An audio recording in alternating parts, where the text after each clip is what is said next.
இப்போ பாருங்கள், இன்றைக்கி நம்ம சாம்பார் சாதம் செய்ய போகிறோங்க. பிஸ்மில்லாபாத். இதில் பார்த்தீங்கன்னா நான் என்கிட்ட இருக்க இந்த சைஸ் டம்ளரில் அரை டம்ளர் வந்து பார்த்திங்கன்னா அரிசி எடுத்திருக்கேன். 1/4 டம்ளர் பார்த்திங்கன்னா துவரம்பருப்பு எடுத்திருக்கேங்க.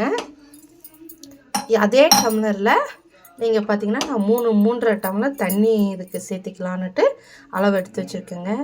அரிசியும் பருப்பும் பார்த்திங்கன்னா கண்டிப்பாக ஒரு 1/4 மணி நேரம் அரை மணி நேரம் ஊற வச்சுருங்க.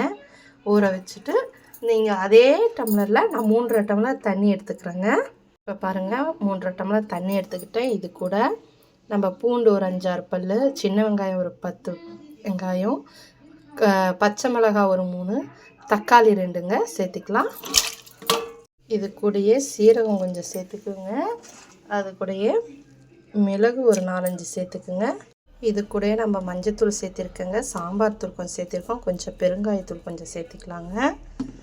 அதுக்கப்புறமேட்டு பார்த்திங்கன்னா தேவையான அளவு கல்லுப்பு கொஞ்சம் சேர்த்திக்கலாங்க. இது கூட கருவேப்பிலை தழை ஒரு 4 சேர்த்திக்கலாங்க. இப்போ பாருங்கள், நல்லா கலக்கி விட்டுக்கலாம். இப்போ இது வந்து பார்த்திங்கன்னா ஒரு 4-5 விசில் வர வரைக்கும் விசில் விட்டுறலாங்க மூடி வச்சு. இப்போ பாருங்கள், ஒரு சின்ன எலுமிச்சம்பழ சைஸில் புளி கொஞ்சோண்டு ஊற வச்சுக்கலாங்க. இப்போ பாருங்கள், சாப்பாடு நல்லா விசில் வந்துடுச்சு. நம்ம நல்லா கரண்டிலேயே கடைஞ்சி விட்டுறலாங்க. இப்போ பாருங்கள், நம்ம சாப்பாடை நல்லா மசிச்சு விட்டுட்டோங்க பாருங்கள். இப்போ பாருங்கள், நம்ம வச்சுருந்த புளி கரைசல் இதில் சேர்த்துக்கிட்டோங்க. இதை நல்லா ஒரு கொதிக்க வச்சுக்கலாங்க. இப்போ பாருங்கள், நம்ம அதுக்கு ஒரு தாளிப்பு போட்டுக்கலாங்க. எண்ணெய் ஊற்றி தேவையான அளவுக்கு கடுகு உளுந்து போட்டுக்கலாங்க. இது கூட பாருங்கள், இப்போ கருவேப்பிலை தழை 4 போட்டுக்கலாங்க. கருவேப்பிலை தழை பொரிஞ்சிருச்சு. நம்ம இப்போ அந்த சாப்பாட்லேயே மிக்ஸ் பண்ணிக்கலாங்க. இப்போ பாருங்கள், இது கூடயே நல்லா ஊற்றிக்கலாம். இதை நல்லா கிண்டி விட்டுக்கலாங்க.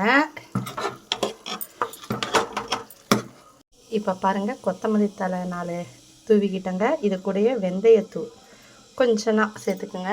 உங்களுக்கு பிடிச்சிருந்தா சேர்த்துக்குங்க, இல்லைன்னா இதை ஸ்கிப் பண்ணிடுங்க. இப்போ பாருங்கள், நம்ம சாப்பாடு ரெடி ஆயிடுச்சு. இந்த டைமில் நம்ம நெய் ஒரு 2 ஸ்பூன் ஊற்றிக்கலாங்க. உங்களுக்கு தேவைன்னா ஊற்றிக்குங்க, இல்லைன்னா ஸ்கிப் பண்ணிடுங்க. பாருங்கள், இப்போ நெய் ஊற்றியாச்சுங்க. ஒரு கிளறி விட்டுக்கலாம். இப்போ பாருங்கள், நம்மளுடைய பிஸ்மில்லாபாத், அதாவது சாம்பார் சாதம், பிக்கிள், ஒரு எக்கு, சுட்டா ரெடிங்க. நீங்களும் இந்த மாதிரி சமைச்சு சாப்பிட்டு டேஸ்ட் எப்படி இருக்குதுன்னு சொல்லி கமெண்ட் பண்ணுங்கள், ஷேர் பண்ணுங்கள், லைக் பண்ணுங்கள், சப்ஸ்கிரைப் பண்ணுங்கள். தேங்க்யூ.